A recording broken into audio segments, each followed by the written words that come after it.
नमस्कार, मेरा नाम प्रतिभा है और क्राइम के इस घटना में आपका स्वागत है। आज की जो घटना है वह देश के हर नागरिक के बीच यही चर्चा का विषय है कि आखिरकार इसको अंजाम किसने दिया। कभी कभी कातिल हमारे बीच होता है, हमारा अपना होता है, लेकिन हम उसे पहचान नहीं पाते, या यूँ कहें कि हम उससे इतना प्यार करते हैं कि हम कभी सोच नहीं सकते कि वह ऐसा भी कर सकता है, लेकिन वह उस विश्वास को ख़त्म कर देता है और किसी की जान ले लेता है, उसके टुकड़ों को भी काट देता है। यह सब करते हुए उसे ना तो कभी संकोच होता है और ना ही उसे अपने आप पर कभी तरस आती है। तो चलिए जानते हैं कि आज की घटना क्या है। हम सब ने श्रद्धा और आफताब केस जरूर सुना होगा। 2022 की घटना रहती है मई की, और नवंबर में जो है परिणाम आता है, पुलिस को सच्चाई पता चलता है और जो सारी सच्चाई होती है सामने आती है। आफताब जो होता है वह भी श्रद्धा के टुकड़े कर दिया रहता है, उसके टुकड़ों को फ्रीज में रखता है और 1 महीने तक किस्तों में टुकड़ों को कुत्तों को खिलाता था और जंगलों में भी फेंकता था। आज की जो घटना है सेम उसी पर आधारित है और वैसे ही घटनाएं घटी है, हाल ही की घटना है। तो चलिए शुरू करते हैं। एक महिला उम्र 29 साल और शादी जो है नेपाल के ही एक आदमी से करा दी जाती है जिसका नाम होता है हेमंत दास। घर वाले शादी को कराते हैं, चूँकि महालक्ष्मी भी नेपाल की ही रहने वाली होती हैं। दोनों के बीच ठीक ठाक चल रहा होता है, लेकिन जैसा कि शादी के बाद रोजगार के लिए लोग परेशान रहते हैं, यही सोचकर जो महालक्ष्मी होती हैं वह अपने पति हेमंत के साथ बेंगलुरु आती हैं। नेपाल से भारत के लिए रोजगार और बेहतर भविष्य के लिए आती हैं और यहाँ पे काम भी मिल जाता है। जो हेमंत दास होते हैं उन्हें मोबाइल शॉप पे मोबाइल की सेलिंग का काम मिलता है और साथ ही जो महालक्ष्मी होती हैं वह एक ब्यूटी प्रोडक्ट में सेल्स के तौर पर काम करने लगती हैं। जैसे तैसे दोनों के बीच सब कुछ ठीक ठाक चल रहा होता है, दोनों अच्छा खासा कमाते हैं और कुछ दिन बाद उनकी एक बेटी भी होती है। बेटी हो जाने के बाद परिवार कंप्लीट लगता है और फिर दोनों के बीच और ज़्यादा खुशियाँ आ जाती हैं। जो महालक्ष्मी होती हैं उसकी माँ और बहनें भी बेंगलुरु में ही रहती हैं। दोनों के बीच सब कुछ ठीक ठाक रहता है। 2021 के बाद आता है 2023। 2023 आते ही जो हेमंत दास होते हैं उसे अपने पत्नी महालक्ष्मी पर शक होने लगता है। शक की वजह होती है महालक्ष्मी का देर से घर आना। हेमंत दास बार बार पूछते हैं कि आखिर तुम इतनी रात तक क्या करती हो, कहाँ रहती हो। हेमंत दास के ऐसा बार बार पूछने पर जो महालक्ष्मी रहती है वह बताती है कि मुझे ज़्यादा काम था इसलिए देरी हो गई।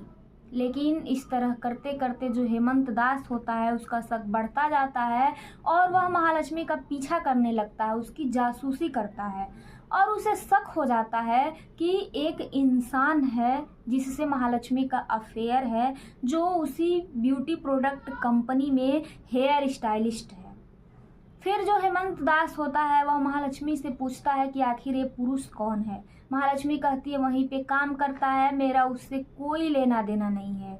लेकिन हेमंत दास को विश्वास नहीं होता है और आखिरकार एक दिन झगड़ा होता है और झगड़ा 2023 का झगड़ा होता है।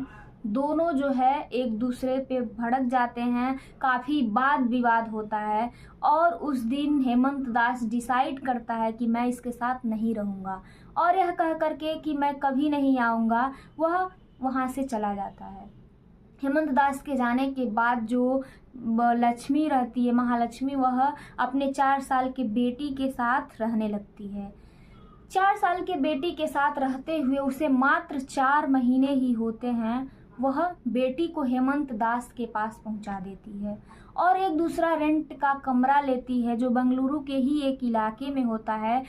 3 फ्लोर का मंजिल होता है और नीचे वाले अपार्टमेंट में महालक्ष्मी रहने लगती है।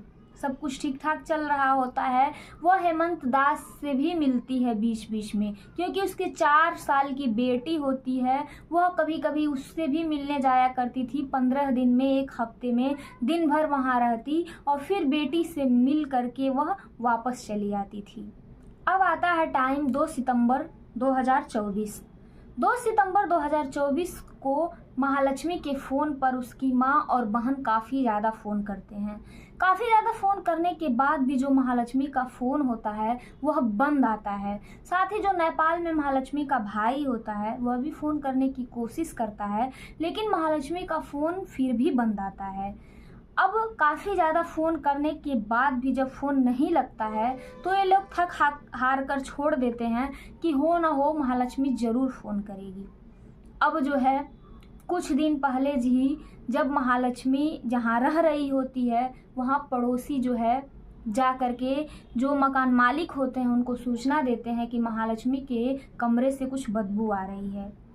काफ़ी ज़्यादा पड़ोसी परेशान हो जाते हैं। तब वहाँ के मकान मालिक आते हैं और सबसे पहले जो है महालक्ष्मी के माताजी का नंबर होता है, उसकी बहन का नंबर होता है, वह वहाँ पे उसके माँ को फ़ोन करते हैं और कहते हैं कि आइए महालक्ष्मी जो है उसके दरवाजे बाहर से लॉक हैं।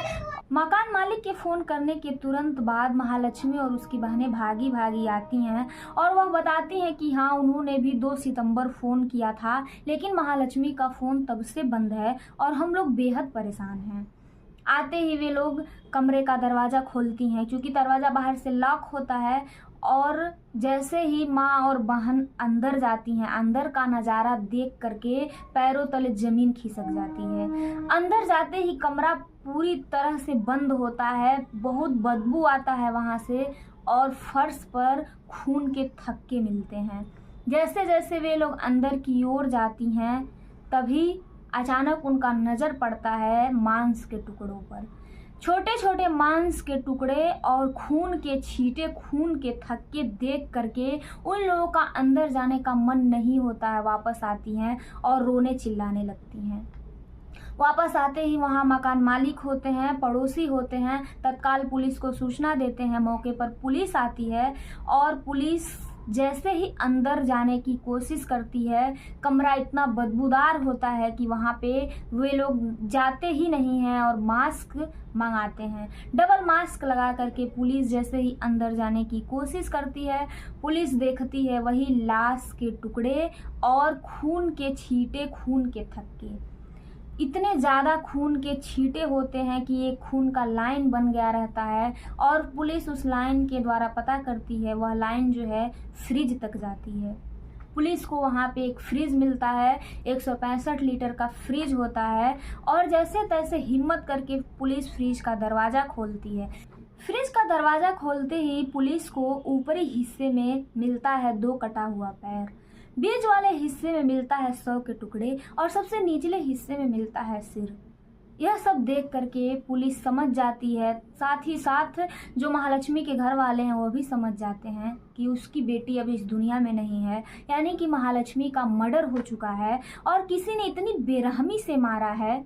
यह सब देख करके तुरंत पुलिस वाले और साथ ही साथ जो महालक्ष्मी के घर वाले हैं वह भी जान जाते हैं कि महालक्ष्मी अब इस दुनिया में नहीं है, किसी ने महालक्ष्मी का मर्डर कर दिया है और मर्डर करने वाला इतना ज़्यादा दरिंदा है कि उसने महालक्ष्मी के टुकड़े टुकड़े कर दिए हैं।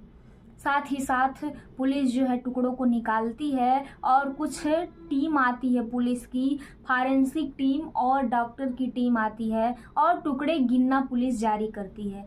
एक एक करके कुल 40 टुकड़े होते हैं। महालक्ष्मी के 40 टुकड़े किसी ने कर दिए रहते हैं। पुलिस टुकड़ों को इकट्ठा करती है और पोस्टमार्टम के लिए भेज देती है।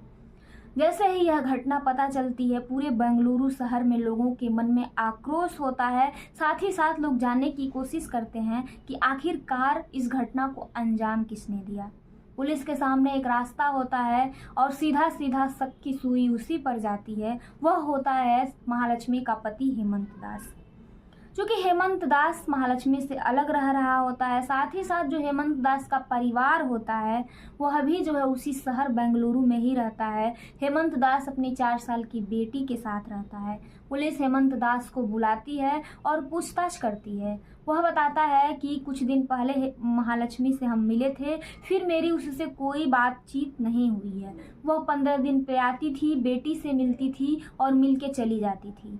अब पुलिस जो है माँ बाप से पूछताछ करती है हेमंत कुमार के, वह भी वही सब बताते हैं। पुलिस जो है पड़ोसियों से पूछताछ करती है, क्योंकि कोई भी पड़ोसी कुछ बता पाने में समर्थ होते हैं, क्योंकि जो महालक्ष्मी होती है वह 9:30 बजे काम पर चली जाती है, 10:30 बजे वापस आती है।